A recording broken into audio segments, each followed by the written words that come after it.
दिल्ली के और दिल्ली के पुष्पेंद्र जी, एक सेकंड रुक जाइए। पार्क है, सड़क है, एक सेकंड रुक जाइए। सड़क पर मैंने स्वामी चक्रपाणी, मैं यासिर जी आपके पास आ रहा हूं, लेकिन उससे पहले एक बार स्वामी चक्रपाणी के पास जाना चाहता हूं। स्वामी चक्रपाणी, क्या आपको लग रहा है क्योंकि बाटला हाउस जहां पर अब बुलडोजर का एक्शन की तैयारी चल रही है, उसका नाम बाटला हाउस है, उसके इर्द गिर्द बुलडोजर एक्शन की तैयारी चल रही है, और बाटला हाउस के नाम पर कौन रोता है, किसके पेट में दर्द होता है और उस पर कौन क्यों राजनीति करता है, यह सबको पता है।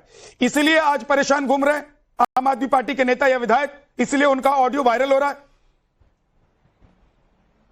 परेशान नहीं भाई, अपने क्षेत्र की जनता की जिम्मेदारी। देखिए विद्यानाथ जी, सब जानता है कि बाटला हाउस तो किस प्रकार से, कैसे जो बाटला हाउस विवादों में रहा और कैसे तार उसके आतंकियों से जुड़े रहे हैं।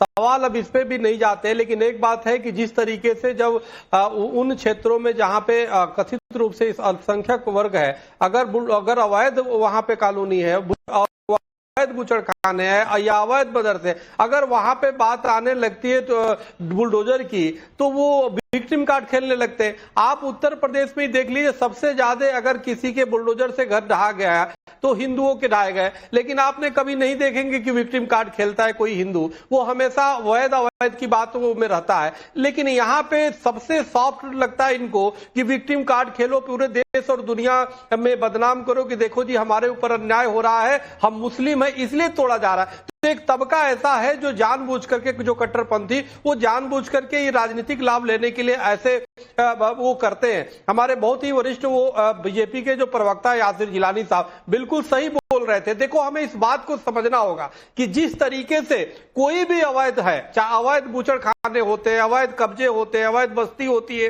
अवैध कोई भी चीज होता है, उस पर कोई भी सरकार आती है, कार्रवाई करती है, आप उस पर लीगल आप एक्शन लेते हो, ठीक है। लेकिन आप जो हिंदू मुस्लिम करते हो, आप उस पर अपने विक्टिम कार्ड खेलते हो, तो हमारी देश न सिर्फ संवैधानिक मर्यादा को तार तार करते हो, बल्कि इसके साथ देश को भी बदनाम करने का एक साजिश रखते हो। उसके साथ कहीं न कहीं कट्टरपंथियों को बल देने का काम करते हो, जो ये बड़ा दुर्भाग्यपूर्ण बात है कि कहीं ना कहीं उनको ऐसा कुंठित कर देते हो कि देखो जी हम अल्पसंख्यक है इसलिए हमें तो हमारी घर को तोड़ा जा रहा है, जबकि हिंदुओं का भी तोड़ा जा रहा है। इसके पहले देखो कितने हिंदू जो जहां पे रह रहे हैं, वो आप जाके पूछिए, अधिकतर हिंदू है उसमें तोड़े गए हैं, लेकिन वहां पे तो किसी ने हिंदू विक्टिम कार्ड नहीं खेला। लेकिन आप तो बस बैठे रहते हैं, आप मुसलमानों को भड़काने पे लगे रहते हैं, जो कट्टरपंथी है उनको हवा देने पे लगे रहते हैं। कहां तक मलहम लगाते, कहां तक अगर जो तोड़े जा रहे हैं, जो उस पर पीड़ित लोग हैं, उन सरकार से मांग करते चलो भाई उनकी पुनर्स्थापना की जाए, उसमें कोई दो राय नहीं होना चाहिए। जहां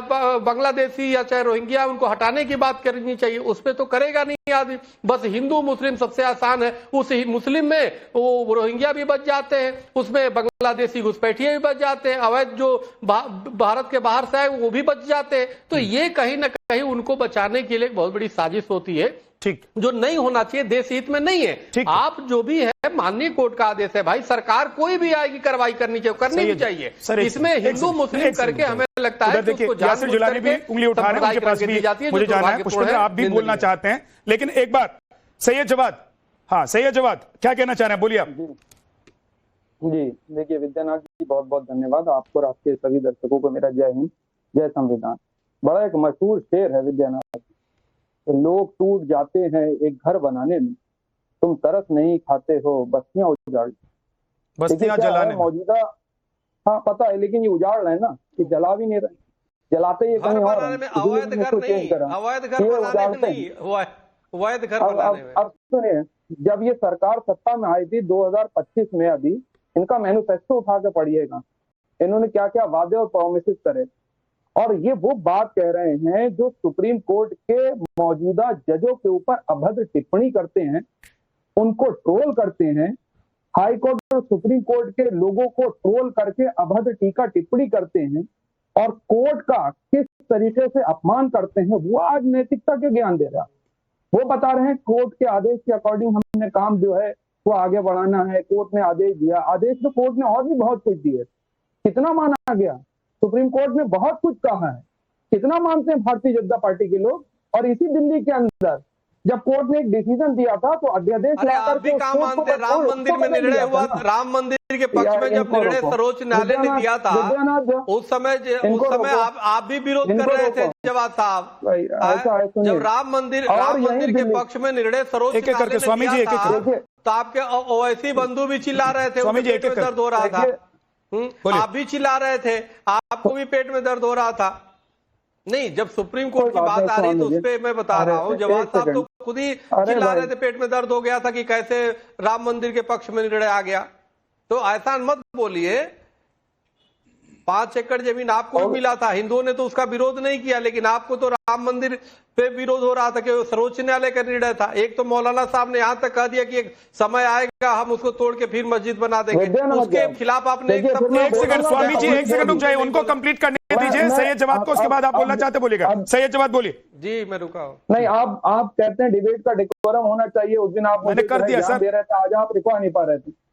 मैं फिर इसीलिए तकलीफ से कहता हूँ विद्यानाथ जी, आप वरिष्ठ पत्रकारों में आप शुमार होने लगे। मैंने डेकोरम मेंटेन करवा दिया, अब वक्त मत जाया कीजिए, प्लीज बोलिए। मैं सिंपल यही कह रहा हूँ कि आज बटला हाउस के ऊपर ये लेकर के बुलडोजर दौड़ने की कोशिश कर रहे हैं, पूरे भारत में जो है बुलडोजर इनका दौड़ने की, लेकिन इसी बुलडोजर नीति पर सुप्रीम कोर्ट ने एक बार उत्तर प्रदेश में भी डिसीजन दिया था। क्या हुआ उसका? क्या सरकार मान रही है ऐसे आदेशों को, या जहां जहां भारतीय जनता पार्टी की सरकारें हैं क्या वो सुप्रीम कोर्ट के दिए हुए डिसीजन को मान रही हैं? ये पूरे देश के अंदर एक बड़ा प्रश्न खड़ा हो रहा है कि जहां जहां भारतीय जनता पार्टी की सरकारें हैं वो सुप्रीम कोर्ट के दिए हुए डिसीजन की धज्जियां उड़ाती हैं, सुप्रीम कोर्ट के जजों को धमकाते हैं इनके सांसद, इनके विधायक, इनके मंत्री। ऐसी अगर नजीरें आप पेश करेंगे पूरे हिंदुस्तान में तो आने वाले वक्त में भारत का मुस्तकबिल और ज्यादा खराब होगा। वादे करके आए थे आपको बड़े बड़े, जहां झुग्गी वही मकान, हम पक्का मकान देंगे, 300 यूनिट बिजली फ्री देंगे, महिलाओं को अधिकार देंगे। क्या हो रहा है? पावर कट हो रहे हैं। आज की डेट में यासिर भाई जी क्षेत्र में रहते हैं, मैं रहता हूँ, वहां लगातार पावर कट हो रहे हैं, उसके ऊपर कोई जवाब नहीं है। आप बात करिए जाकर के, जो आपने कहा था हम युवाओं को, यही तो होता है ना सैयद जवाद जी, जब अवैध कब्जा होगा, अवैध तरीके से लोग रहने लगेंगे तो वहां पर तो बिजली की भी दिक्कत होगी, वहां पर सीवर सिस्टम की भी दिक्कत होगी, वहां तमाम तरह की दिक्कतें होंगी ना, क्योंकि प्लानिंग बोर्ड के पास उतनी बड़ी जनसंख्या का कोई प्लान ही नहीं होगा जितनी बड़ी जनसंख्या अवैध तरीके से वहां जाकर बस जाती है। तो एक काम करिए, या तो ये डिसाइड कर लीजिए कि हम जो मैनिफेस्टो में वादे करते हैं, भारतीय जनता पार्टी जो वादे करती है वो वादे ना करे क्योंकि झूठे वादे होते हैं, या तो आप ये वादा कर लीजिए कि 50 साल से यहाँ जनता रह रही है वो सारी अवैध रह रही है, इतना लंबा समय यहाँ पे रहते हुए लोग जवान से बुजुर्ग हो गए, बहुत से लोगों के इंतकाल हो गए, लोगों कब्रिस्तान में चले गए, वो सब अवैध है। भारतीय जनता पार्टी वैध है। अरे जो अवैध तरीके से सरकारें बनाते हैं वो करके पैसे के दम पे वो यासिर जिलानी मेरा नाम है, हो गया। जो सरकारें बैठ करके, अब आप डेकोरम मेंटेन कीजिए। अब मैंने बोल दिया स्टॉप, आपकी घड़ी रुक गई, अब रुक जाइए। यासिर जी बोले जा रहे हैं इनके लिए डिकोरम नहीं है। अब जवाब अब सुनिए जरा, आपने जो झूठ का पिटारा खोला है जरा सुन लीजिए। आपकी हिम्मत नहीं हुई, आप पिछले 1.5-2 मिनट से बोल रहे हैं, लेकिन आपने ओखला की स्थिति में बात नहीं रखी। आपको खसरा नंबर 277 तो ध्यान है ना, 278, 279